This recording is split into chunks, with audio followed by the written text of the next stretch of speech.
एक समय नैमिषारण्य तीर्थ में शौनक आदि 88,000 ऋषियों ने श्री सूत जी से पूछा, हे प्रभु, इस कलयुग में वेद विद्या रहित मनुष्यों को भक्ति किस प्रकार मिलेगी और उनका उद्धार कैसे होगा? इसलिए हे मुनि श्रेष्ठ, कोई ऐसा तप कहिए जिससे थोड़े समय में पुण्य प्राप्त हो जाए तथा मनोवांछित फल मिले। वो कथा सुनने की हमारी बहुत इच्छा है। स्वर शास्त्र ज्ञाता श्री सूत जी बोले, हे वैष्णव में पूज्य, आप सब ने प्राणियों की हित की बात पूछी है। अब मैं उस श्रेष्ठ व्रत को आप लोगों से कहूँगा जिसे व्रत को नारद जी ने लक्ष्मी नारायण जी से पूछा था और लक्ष्मीपति ने मुनि श्रेष्ठ नारद जी से कहा था। सो ध्यान से सुनिए। एक समय की बात है, योगी राज नारद जी दूसरों की हित की इच्छा के लिए अनेकों लोकों में घूमते हुए मृत्यु लोक में आ पहुँचे। यहाँ उन्होंने अनेकों योनियों में जन्मे प्राय सभी मनुष्यों को अपने अपने कर्मों द्वारा अनेकों दुखों से पीड़ित देखा। उनका दुख देखकर नारद जी सोचने लगे कि कैसे यत्न किया जाए जिसके करने से निश्चित रूप से मानव के दुखों का अंत हो जाए। इसी विचार पर मनन करते हुए वो विष्णु लोक में गए। वहाँ वे देवों के ईश्वर भगवान नारायण की स्तुति करने लगे, जिनके हाथों में शंख चक्र गदा और गले में वरमाला पहने हुए थे। स्तुति करते हुए नारद जी बोले, हे भगवान, आप अत्यंत शक्ति से संपन्न हैं। मन तथा वाणी में भी आपको नहीं पा सकती। आपका आदि मध्य तथा अंत नहीं है।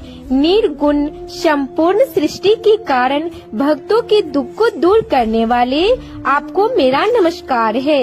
नारद जी की स्तुति सुन विष्णु भगवान बोले, हे मुनि श्रेष्ठ, आपके मन में क्या बात है? आप किस काम के लिए पधारे हैं, उसे निसंकोच कहो। इस पर नारद जी मुनि बोले कि मृत्यु लोक में अनेक योनियों में जन्मे मनुष्य अपने कर्मों द्वारा अनेकों दुखों से दुखी हो रहे हैं।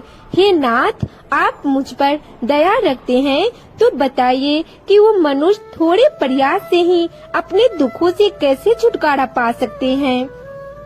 श्री हरि बोले, हे नारद, मनुष्यों की भलाई के लिए तुमने बहुत अच्छी बात पूछी, जिसके करने से मनुष्य मोह से छूट जाता है। वो बात मैं तुमसे कहता हूँ, वो सुनो। स्वर्ग लोक व मृत्यु लोक दोनों में एक दुर्लभ उत्तम व्रत है जो पुण्य देने वाला है। आज प्रेम वश होकर मैं उससे तुमसे कहता हूँ। श्री सत्यनारायण की पूजा धर्म परायण होकर ब्राह्मणों भी बंधुओं के साथ करनी चाहिए। भक्ति भाव से नैवेद्य केले का फल, घी, दूध और गेहूं का आटा सवैया ले। गेहूं के स्थान पे साठी का आटा, शक्कर तथा गुड़ लेकर सभी भक्षण योग्य पदार्थों को मिलाकर भगवान का भोग लगाए। ब्राह्मणों सहित बंधु बांधव को भी भोजन कराए। उसके बाद स्वयं भोजन करे। भजन कीर्तन के साथ भगवान की भक्ति में लीन हो जाए। इस तरह से सत्यनारायण भगवान का ये व्रत करने पर मनुष्य की सारी इच्छाएं निश्चित रूप से पूरी होती है।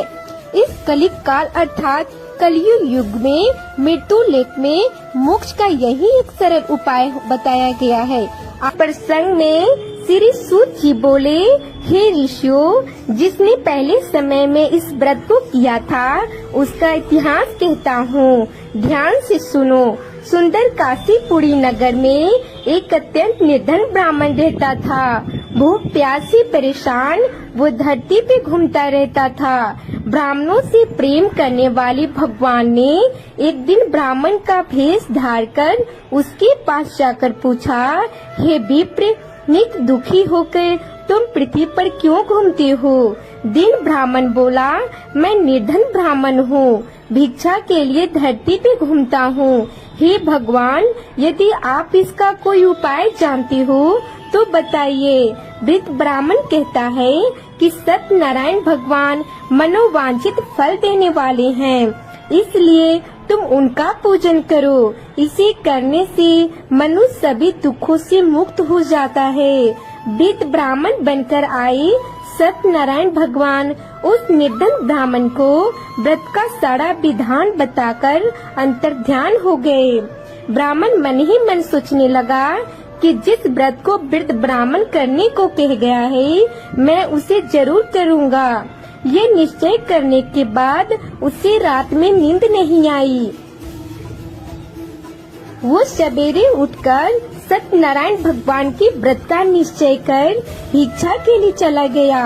उससे निर्धन ब्राह्मण को भिक्षा में बहुत धन मिला, जिससे उसने बंधु बांधव के साथ मिलकर श्री सत्यनारायण भगवान का व्रत संपन्न किया।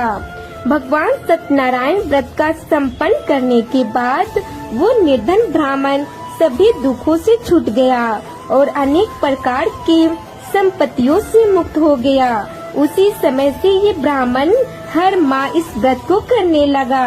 इस तरह से सत्यनारायण भगवान व्रत को जो मनुष्य करेगा वो सभी प्रकार के पापों से मोक्ष प्राप्त हो जाएगा। जो मनुष्य इस व्रत को करेगा वो भी सभी दुखों से मुक्त हो जाएगा। श्री सूत जी बोले, इस तरह नारद जी से नारायण जी ने कहा, श्री सत्यनारायण व्रत को मैंने तुमसे कहा, हे विप्रो, मैं अब और क्या कहूँ। ऋषि बोले, हे मुनिवर, संसार में उस विप्र से सुनकर और किस किस ने इस व्रत को किया, हम सब इस बात को सुनना चाहते हैं। इसके लिए हमारे मन में श्रद्धा का भाव है। श्री सूत जी बोले, हे मुनियों, जिसने इस व्रत को किया वो सब सुनो। समय वही विप्र धन व ऐश्वर्य के अनुसार अपने बंधु बांधव के साथ इस व्रत को करने को तैयार हुआ। उसी समय एक लकड़ी बेचने वाला बूढ़ा आदमी आया और लकड़ी बाहर रखकर अंदर ब्राह्मण के घर में गया। प्यास से दुखी हुए लकड़हारा उनको व्रत करते देख विप्र को नमस्कार कर पूछने लगा कि आप ये क्या कर रहे हैं तथा इसे करने से क्या फल मिलेगा, कृपया मुझे बताइए।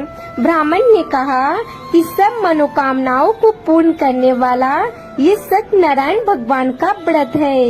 इनकी कृपा से ही मेरे घर में धन धान आदि की वृद्धि हुई है। विप्र से सत्यनारायण व्रत के बारे में जानकर लकड़हारा बहुत प्रसन्न हुआ। प्रसाद खाने के बाद वो अपने घर गया। लकड़हारी ने अपने मन में संकल्प किया कि आज लकड़ी बेचने से जो धन मिलेगा उसी से श्री सत्यनारायण भगवान का उत्तम व्रत करूँगा। मन में इस विचार को लेकर बूढ़ा आदमी सिर पे लकड़ी रख के उस गांव में बेचने गया जहाँ धनी लोग ज्यादा रहते थे।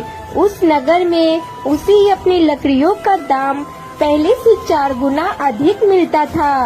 बुढ़ा प्रसन्नता के साथ दाम लेकर केले, शक्कर, घी, दूध, दही और गेहूं का आटा ले और सत्यनारायण भगवान की व्रत अन्न सामग्रियां लेकर अपने घर गया। वहां उसने अपने बंधु बांधवों को बुलाकर विधि विधान से सत्यनारायण भगवान का पूजन और व्रत किया। इस प्रकार प्रभाव से वो बूढ़ा लकड़हारा धन पुत्र आदि से मुक्त होकर संसार के समस्त सुख भोग अंत काल में बैकुंठ धाम चला गया। तो प्रिय भक्तजनों, प्रेम से बोलिए श्री सत्यनारायण भगवान की जय।